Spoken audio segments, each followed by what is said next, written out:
Seeing infant love in my child's eyes, more of a high than any drug that you could buy, more valuable than any jewel that you could steal. I'm as hard as I ever been, I just keep it real. I just keep faith, maybe for the keepsake, for my seed's sake. Cause when push comes to shove, if you're showing no love, all you see is hate. Can replace when I air, land, and seas rape. We'll just bounce when it's all used up. Mother Nature's beaten and all bruised up. We turning young men to late veterans. In Afghanistan, heroes dying over heroin. Sell your soul, so the sky and the earth by the rights of clean. Hello. Hey. Kinda gonna go wheels up, dear. What's going down? It's the arts episode. Yeah. I gotta start my morning in the arts. This is how I start my day. Oh, do you every day? Sweet. You gotta join me. We gotta do it right. But No. no excuses. It's always a couple seconds. All right, what are we doing? Seeing infant love in my child's eyes, more of a high than any drug that you could buy, more valuable than any jewel that you could steal. I'm as hard as I ever been, I just keep it real. I just keep faith. Maybe Start my day like this too. Shit, every day. Cause when push comes to shove, if you're showing no love, all you see is hate. Can replace when I air, land, and seas raped. Calling out to the whole globe, hearts frozen, the city stays so cold. But I'll stay.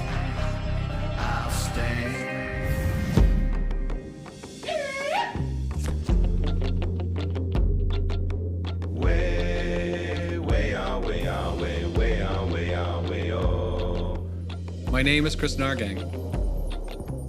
I am an archaeologist and artist. My grandmother was a residential school survivor who hid her true identity from our family. I am on this journey to find my truth, reconcile the past, and continue the legacy that was stolen from her.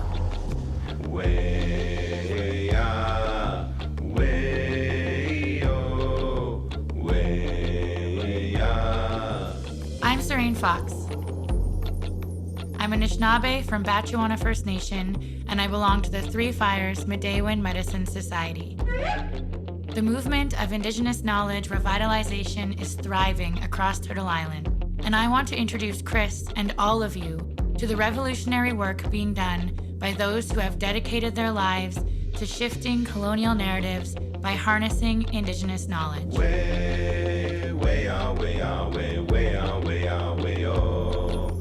We are the future our ancestors dreamed of.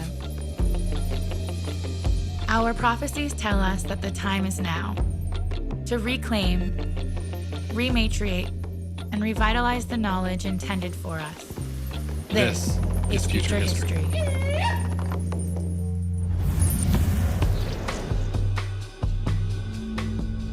Driving in Toronto is a lot like how I feel about being a native. You don't have to ask for permission, you just go and cut people off when you need to. Well, there's more people in this block than in my whole community.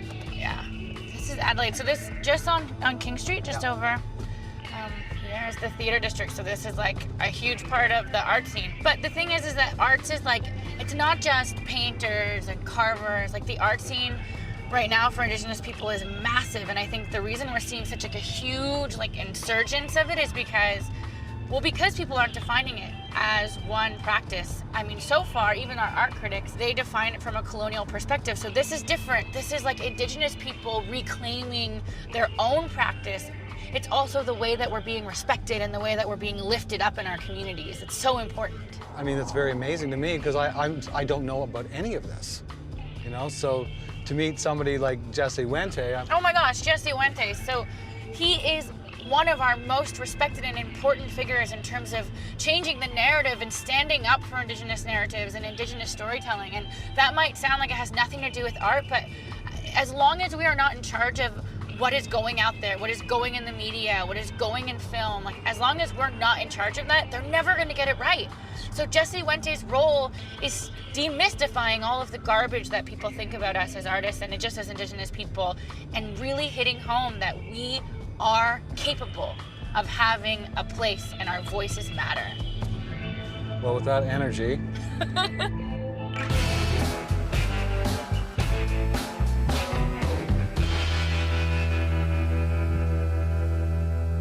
Hey, Jesse. Hi. Bonjour, Anine. Anine, Kris, pleasure to meet you. Thanks for having us. We have some gifts for Yes. you. Thank you so Come much. bearing gifts. Oh, thank you. Wonderful. I'm Jesse Paul Noden Wente from Toronto by way of Serpent River First Nation, Anishinaabe Ojibway. In 1984, they broadcast Anishinaabe incident at Restigouche on television. And I watched it. I was already knee-deep in movies, so I loved movies, but I'd never seen a movie quite like that before. I'd never seen a movie where my grandmother was on screen and she was talking. That was quite extraordinary. The whole idea of an Indigenous voice, this was radically different. Stories really define everything. Define how we relate to each other, how we see the world, how we define our place in it, how others define our place in it. And when you lose the capacity to tell your own story, that is very powerful and hard to overcome. And I think so much of what our people are facing is really a narrative issue, is really about the story that's been told about us and made it part of the fabric of what the colonial states on Turtle Island now sort of define themselves, that it can be incredibly hard to extricate ourselves from that story, even though it's not one of our creation. We're but actors in it, serving a role that we didn't want to play or we didn't desire to play. I think on the worst offender list of films, I would always start with Stagecoach. It fundamentally distills Manifest Destiny into a 2-hour movie where the colonizers, the settlers are in the wagon, the wilderness, the savage is outside, which is us, constantly under attack. We're largely faceless. That would be, I think, among the most harmful, but it's one of a litany. It's so hard because now what we see today is when we challenge that story, when we rub up against it, there's incredible resistance. And I think people get very threatened. It's foundational to the very core of what they believe, even if they don't actually consciously understand that. And that's all story. Story did that. And that is why we now fight so hard, because we understand very deeply what the loss has meant. Because we feel it, we've lived it. We're now trying to rectify it. And so we fight harder than we've ever fought, maybe in words or on screen or in the same field, because we realize how important it is and how much energy and strength it's going to take for us to undo what the wrong story being told for so long has meant to us. It's interesting, right? Like, we're at a moment where we're really getting to influence the type of country, the type of Canada our children and their children will actually inherit. And I think for Indigenous people, this is unique. We have not had much of a say in what kind of Canada we would ever inherit. And I think now's the moment where we're actually seizing some control, not nearly as extensive as we'd like, but a little bit. And I think that's the real interesting piece, and that what will we do when we have more control? Is it about saving Canada, or is it about building something different?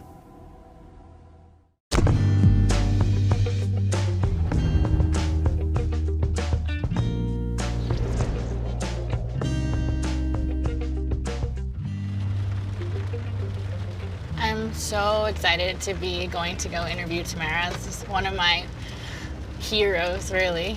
I mean, she's a superstar. She was actually in one of the original casts of Rent on Broadway. Wow, that's pretty amazing. And today she's doing a drum workshop with some kids. Okay, bonjour everyone. So my name is Tamara, and hello. Hi. Hi, Sarain. Hi, Kris. Can we join you? Welcome, please. Join the circle. Yeah. We got 2 seats right here. Awesome. So I want to share a song with you right now. You want to hear? Yeah? Okay.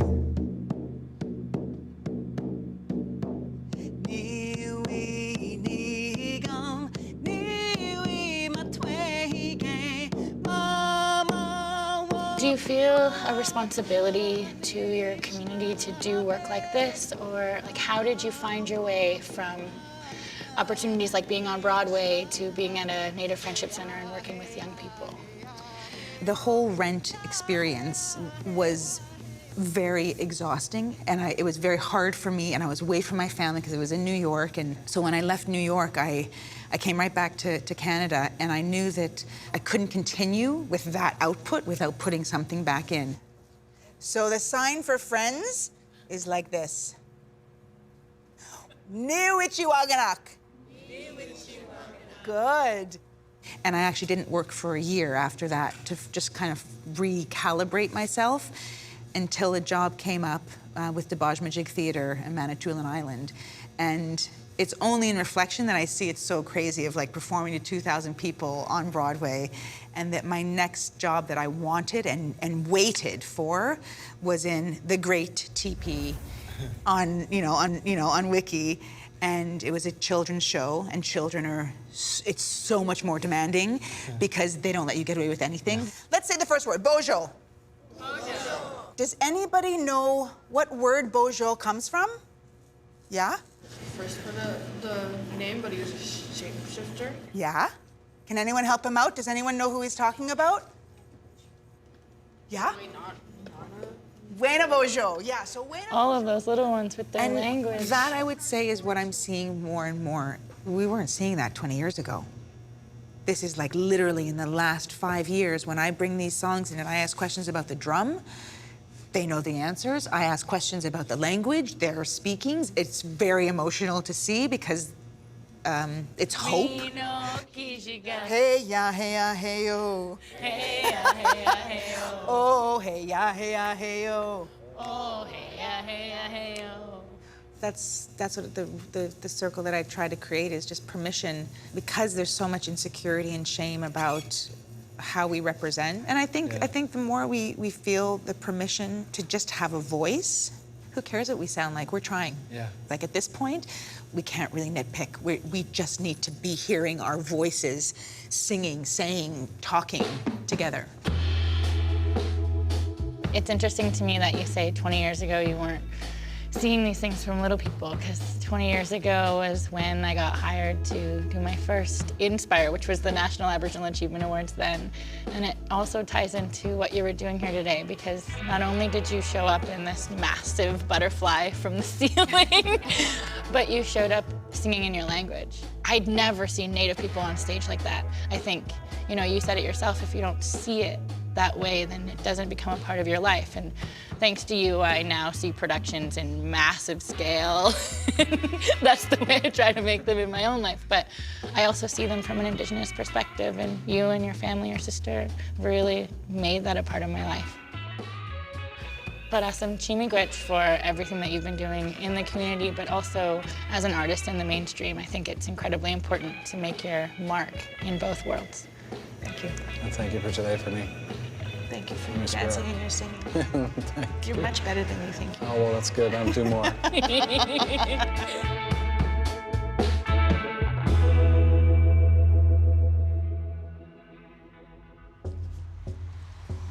ready? Okay, and... Close your eyes. Okay, we're hot. Okay, good time. Speed. Rolling. Anin Bojo, Veronica Elliott Indigenous Wapshigizik Makwa Kwan. Way back when in my 20s, I was living on the res. I was working in daycare, and I didn't have my ECE. I didn't have any sort of credentials like that. But I felt that I wanted more out of life. I was this sheltered young person living out of the city, and I had no idea about that life whatsoever. I came across a program, the Native Theatre School, which would NTS, and that summer changed my life. I was so into myself that I wasn't being authentic to myself. So that summer blew me away, and I wanted more. I wanted so much more. That September, after the summer program, the Center for Indigenous Theatre, which is connected to the Native Theatre School, were launching their inaugural full-time year in Toronto. So I applied, I was accepted, moved to Toronto, quit my job, and started a whole new life in Toronto. People I've met, all the different peoples in film, all the different people in theater, and then all the artists. It was just amazing. And I look at these people, and there's a lot who are still in that way of life. I'm at home now raising kids, not to say that no one can't do it and still have a family, because I've known people who have toured the world with their music group, and and still come home to Barrie and have their married life and have their kids. And I think it's so awesome. I think that we as Indigenous people just keep continuing blowing people's minds because we can have it all.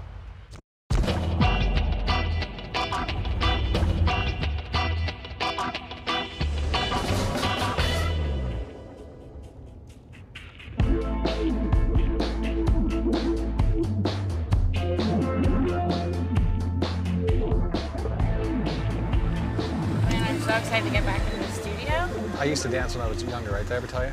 No. Anyway, I started dancing when I was 3, and I ended up at the National Ballet when I was 6. You, Kris, wait. I did. You were at the National Ballet? Yeah, I was. I was there. I was there when I was 6. They tried to keep me. My mom wouldn't let them keep me, so I had to either go full-blown and get into the ballet. And my mom came one night. She saw me in ballet. She says, "My son's not doing this anymore." So that's not so much Indigenous dance. So, okay. So tell me about that. Yeah, okay, so we're actually gonna meet Penny, and Penny's super important to me because she's a huge part of how I actually found my way in dance. So really, she's created space for creation and for an Indigenous perspective within dance and within the art world. Did no one tell you to bring dance clothes? No. We're taking a class. Like we're actually gonna be dancing? Dude, yeah. I hope you're at least wearing a dance belt. Thanks for the warning. Hi, Penny. Come on in. I have to take my shoes off too. Hey, hi everybody. This is Kris. Hi, I'm Kris. Oh, no hugs. I'm gonna get my shoes off here. What motivated you to start Big Medicine Studios? This has been a long time dream of mine. We were looking to make art with people from the community, local people from the community, to make art with our family, to create with, for, and about community. I think one of our big focuses here, is to look at some of those key things of openness and inclusiveness. We've been put in these different boxes through residential school or through, the Relocation Act. Sometimes these things that are really powerful, like our teachings, are sometimes wielded as swords against ourselves. And so here, one of the things that we try and provide and look at each other is that we all carry gifts, we all carry something. So we've really tried to have that whole value of inclusivity. Why is it important for you to bring your creation process to the community and to all ages and abilities? As Indigenous people, it's always lived within the communities. It's within our families. It's a part of who we are and the way that we live and the way that we tell stories. Just for myself, as someone who was trained in Western institutions, and this lack of value and this lack of respect for the way that we sing and dance and the way that we tell stories and the way that we make art, it was drilled into my head that it didn't have the same value and it didn't have the same worth. I had to really to look at that for myself and go, okay, what am I devaluing, and what am I not seeing, and where do I have blinders on, and how do I challenge that within myself? For me, ceremony is a huge part of my training as an artist. If I don't know what it is that I'm thinking and feeling, and if I'm not investigating that, then what am I doing?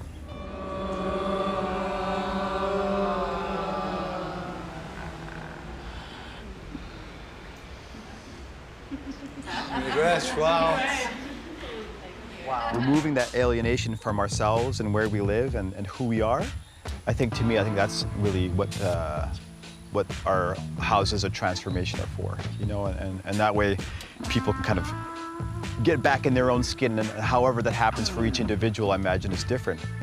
And I think we're pretty lucky now that we're stepping out of this time where we used to hide. You used to kind of have to hide the ceremonies, and now we're not in hiding. And now some more doors. They've opened some more doors, and we've been able to squeak in so that we're not so much on the fringes, and we're not so hand to mouth as we used to be. Well, thank you for dancing with me today, because it was an amazing journey out here today.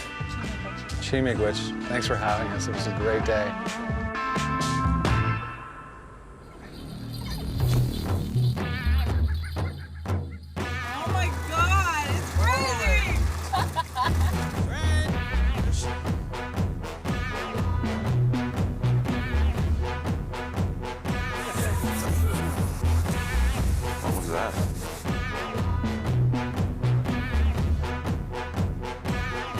What are we doing now?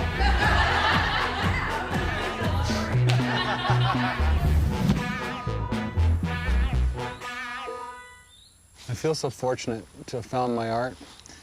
I truly believe that it was a gift that was given to me from my ancestors, which has led me on my path for my healing.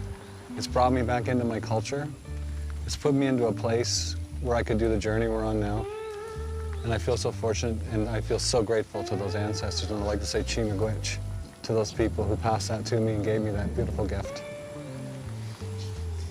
For so many of us as Indigenous people, we have used art not only as a way of telling our stories, but a way of healing and communicating all of the pain and joy that we experience. And in this episode, we got to meet Tamara Podemski, who is, as you know, a very important person in my life. And this tree here was planted for her son, who passed away, Benjamin Benesi King.